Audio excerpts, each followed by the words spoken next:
अस्सलाम वालेकुम दोस्तों। ही बंगलो फार सेल आहे। ही बंगलो न्यू वदद कॉलोनी अल अब्बास में आहे। जंहिं बि दोस्त के वठिणो आहे ही बंगलो तमामु माशाल्लाह बहितरीनु बंगलो आहे त असां सां राबितो करे हिन बंगले में 10 कमरा ऐं 10 वाशरूम ऐं 2 टीवी लाउंज 3 किचन आहिनि ऐं ही आहे कारपोच। हिते आराम सां 2 गाॾियूं बीहजी थियूं वञनि ऐं हिन पूरी कारपोच में टंकी आहिनि। ऐं हाणे हलूं था अंदर जी तरफ़। अंदर तव्हांखे वठी थो हलां। हीअ आहे टीवी लाउंज। ही पूरो टीवी लाउंज आहे ऐं साम्हूं ही डिवाइडर बि ठहियल आहे। टीवी लाउंज में ही गैलरी आहे। हवा जे क्रॉसिंग जे लाइ ॾिनल आहे गैलरी। ही वॉशरूम आहे टीवी लाउंज जो ऐं ही वरी डाइनिंग रूम आहे। डाइनिंग रूम माशाल्लाह वॾो आहे ऐं तमामु सुठो हिन माशाल्लाह जॻह में कमु थियल आहे। ही डाइनिंग रूम जो वॉशरूम आहे। हिन में कमोंड वग़ैरह आहे ऐं ही ॿियो कमरो आहे। हिन में अंदरि हिन में अलमारी बि ॾिनल आहे, ड्रेसिंग बि ॾिनल आहे।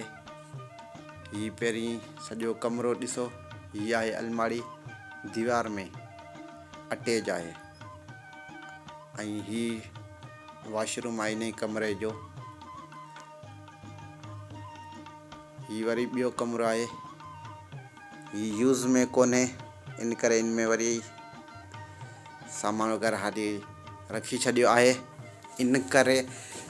ऐं हिन कमरे जो वॉशरूम आहे। ही किचन आहे पूरो फर्स्ट फ्लोर जो। ही किचन आहे सॼो। ही चौथों रूम आहे। ही पूरो रूम इन में बि ड्रेसिंग आहे। ही आहे इनमें अटैच अलमारी आहे ऐं इन में ही वॉशरूम आहे। हाणे हलूं था मथे ऐं वरी ही आहे गैलरी ॿी साइड खां। इहा बि क्रॉसिंग जे लाइ ॾिनल हुई। हाणे पाण हलूं था मथे ॿिए फ्लोर ते। हीअ आहे लाउंज ॿिए फ्लोर जो ऐं इन में बि डिवाइडर ॾिनल आहे। ही सॼो लाउंज जी वीडियोज़ आहे पूरी ऐं ही गैलरी आहे। जीअं हेठि हुई ईअं ई मथे आहे, क्रॉसिंग जे लाइ ॾिनल आहे। ही डाइनिंग रूम आहे।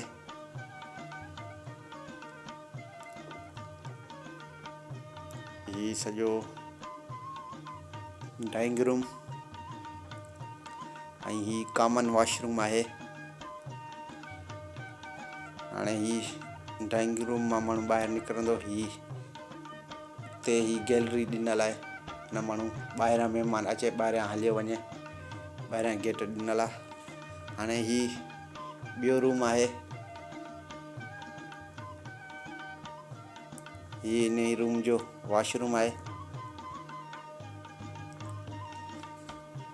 ही रूम आहे टियों रूम।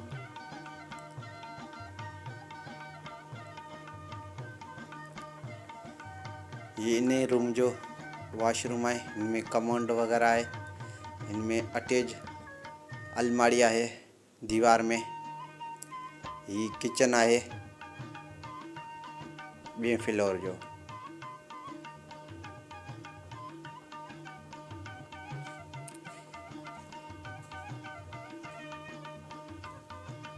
ही चौथों रूम आहे ॿिए फ्लोर जो। ही माशाल्लाह जीअं हेठि रूम आहे ईअं ई उनजे मथां ही रूम ठहियल आहे।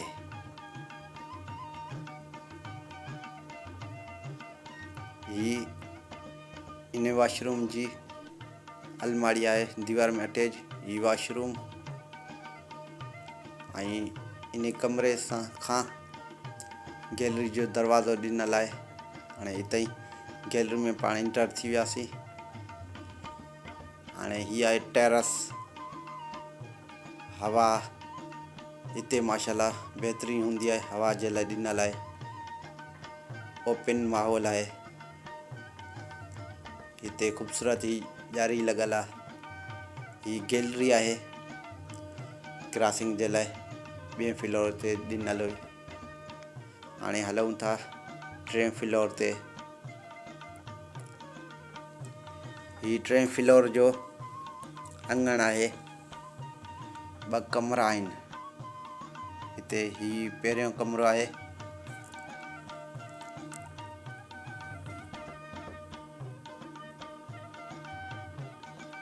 ऐं ही इन ई कमरे जो वॉशरूम आहे।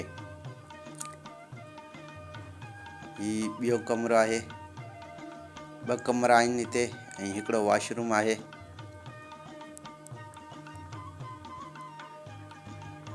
ऐं ही इन जो हिते सामान वग़ैरह सां रखियो आहे पंहिंजो। ही बि किचन आहे। किचन जी दीवार ॾिनल फर्स्ट फ्लोर खां वठी 3 फ्लोर ताईं। ही इन जो किचन आहे 3 फ्लोर जो। ही यूज़ में किचन आहे। ही माना ईअं रफ असां ठारायो हो उन हिसाब सां। ही अंगण आहे। ही उनजी क्रॉसिंग जे लाइ गैलरी ॾिनल आहे। ये फर्स्ट फ्लोर खां वठी 3rd फ्लोर ताईं। ही हाणे हलूं था। ही ॿी गैलरी आहे। जीअं ई फर्स्ट फ्लोर खां 3rd फ्लोर ताईं ही अलम पाक लॻल आहे। हाणे हिते ई वीडियो खे था कयूं एंड।